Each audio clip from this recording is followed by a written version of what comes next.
আসসালামু আলাইকুম। আজ আমরা সূরা আল বাকারার ১০ নম্বর আয়াতটি নিয়ে একটু গভীরে যাব। আয়াতটি হল ফি কুলুবিহিম মারাদুন ফাযাদাহুমুল্লাহু মারাদন ওয়ালাহুম আযাবুন আলীমুম বিমা কানু ইয়াকযিবুন। মানে, তাদের অন্তরে আছে রোগ, আর আল্লাহ তাদের রোগ বাড়িয়ে দিয়েছেন, আর তাদের জন্য আছে কঠিন শাস্তি, কারণ তারা মিথ্যে বলত। তো এখানে যে অন্তরের রোগ বা মারাদুন বলা হচ্ছে, এটা আসলে কি? এটা কি আমাদের চেনা শারীরিক কোনো অসুস্থতা? আমরা প্রথমে এর ইসলামী ব্যাখ্যাটা বোঝার চেষ্টা করব, তারপর দেখব বিজ্ঞান কি বলে। ওয়ালাইকুম আসসালাম।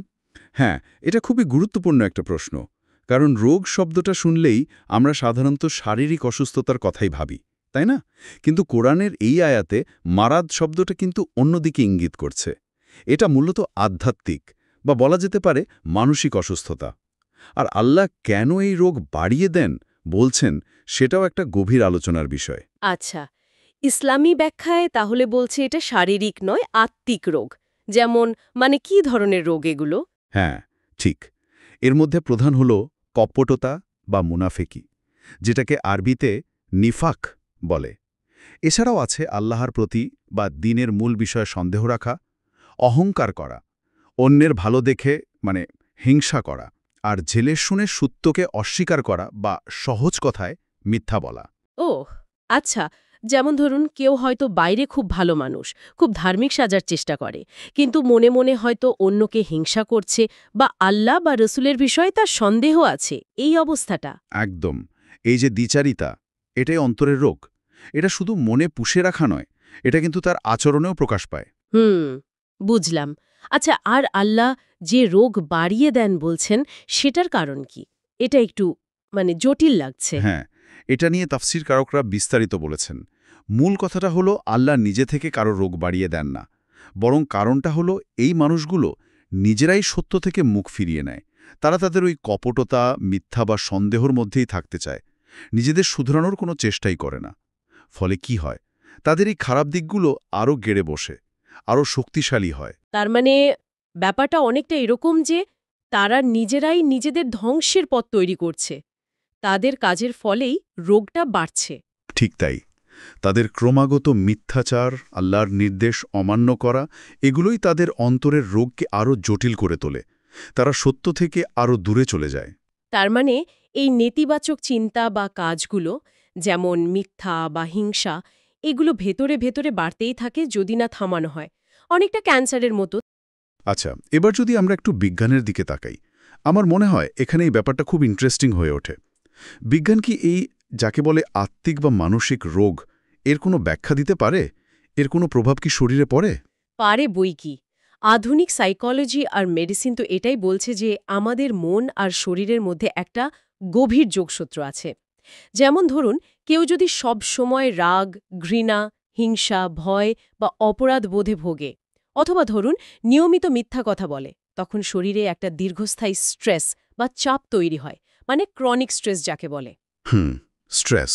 এর ফলে কি হয়? এর ফলে আমাদের শরীর কিছু হরমোন ছাড়ে, যেমন স্ট্রেস হরমোন, কর্টিসল। অল্প সময়ের জন্য এটা দরকারি হতে পারে, কিন্তু কিন্তু দীর্ঘ সময় ধরে শরীরে কর্টিসলের মাত্রা বেশি থাকলে সেটা শরীরের জন্য খুবই ক্ষতিকর। কিভাবে ক্ষতিকর? মানে ঠিক কি হয় তখন? শরীরের ওপর এর প্রভাবটা কি? অনেক প্রভাব পড়তে পারে, যেমন দীর্ঘমেয়াদী মানসিক চাপ আমাদের ইমিউন সিস্টেম বা রোগ প্রতিরোধ ক্ষমতাকে দুর্বল করে দেয়। ফলে শরীর সহজেই নানা রকম ইনফেকশন বা রোগে আক্রান্ত হতে পারে। ও, তার মানে শুধু মন খারাপ নয়, শরীরও খারাপ হয়ে যায়। একদম। শুধু তাই নয়, এটা হাই ব্লাড প্রেশার, হার্টের রোগের ঝুঁকি বাড়াতে পারে। হজমের সমস্যা যেমন গ্যাস্ট্রিক বা আলসার, এগুলোও হতে পারে। এমনকি আমাদের ব্রেনের ওপরও এর প্রভাব পড়ে। অতিরিক্ত কর্টিসল স্মৃতিশক্তি কমিয়ে দিতে পারে, সিদ্ধান্ত নেওয়ার ক্ষমতাকেও ব্যাহত করতে পারে। তার মানে কোরআনে যেটাকে অন্তরের রোগ বলা হচ্ছে, সেটার একটা বাস্তব ফিজিক্যাল প্রভাবও আছে, যেটা বিজ্ঞানও খুঁজে পাচ্ছে। হ্যাঁ, ঠিক তাই। দেখা যাচ্ছে যেটাকে আমরা আধ্যাত্মিক বা মানসিক রোগ বলছি, যেমন কপটতা, দীর্ঘস্থায়ী রাগ, হিংসা, মিথ্যাচার, এগুলোর স্পষ্ট শারীরিক পরিণতিও আছে। নেতিবাচক মানসিক অবস্থা শরীরকে কিন্তু আক্ষরিক অর্থেই অসুস্থ করে ফেলতে পারে। বাহ, তার মানে ভালো চিন্তা, পজিটিভ থাকা, সৎ থাকা এগুলো শুধু মনের শান্তির জন্য নয়, শরীরের জন্যও দরকারি। এটা তো দারুণ একটা সংযোগ। একদম। তাহলে সারসংক্ষেপে আমরা কি পেলাম? কোরআনের এই আয়াতে মারাদ বা অন্তরের রোগ বলতে বোঝানো হচ্ছে কপটতা, মিথ্যাচার, হিংসা, সন্দেহের মতো নেতিবাচক আত্মিক অবস্থা, যেগুলোর থেকে সরে না আসলে সেগুলো বাড়তেই থাকে এবং পরিণামে শাস্তির কারণ হয়। আর বিজ্ঞানও দেখাচ্ছে যে এই ধরনের দীর্ঘস্থায়ী নেতিবাচক মানসিক অবস্থা আমাদের শরীরের ভেতরে নানা রকম রাসায়নিক পরিবর্তনের মাধ্যমে শারীরিক স্বাস্থ্যের মারাত্মক ক্ষতি করে। তাহলে তো এটা পরিষ্কার যে অন্তরের সুস্থতা আর শারীরিক সুস্থতা এরা আসলে একে অপরের সাথে ওতপ্রোতভাবে জড়িত। আর এখানেই কিন্তু একটা গভীর চিন্তার বিষয় উঠে আসে, তাই না? যদি মিথ্যা, কপটতা, হিংসা এগুলো বাদ দিয়ে সৎ থাকা, সরল থাকা, একটা পজিটিভ মনোভাব রাখা, এটা শুধু পরকালের মুক্তি বা আত্মার শান্তির জন্যই জরুরি না হয়, বরং বৈজ্ঞানিকভাবেও শরীরকে সুস্থ রাখার একটা উপায় হয়, তাহলে কি আমরা বলতে পারি যে নৈতিক গুণ অর্জন করা আর নেতিবাচক আবেগ থেকে দূরে থাকা এটা আসলে এক ধরনের প্রিভেন্টিভ হেলথ কেয়ার বা রোগ প্রতিরোধমূলক স্বাস্থ্যবিধি? আসলেই তো। আধ্যাত্মিক পথ নির্দেশনা আর বৈজ্ঞানিক সত্যের এই মেলবন্ধনটা নিয়ে আরও অনেক ভাবা যেতে পারে। আজকের মতো এখানেই শেষ করছি। ধন্যবাদ। ধন্যবাদ।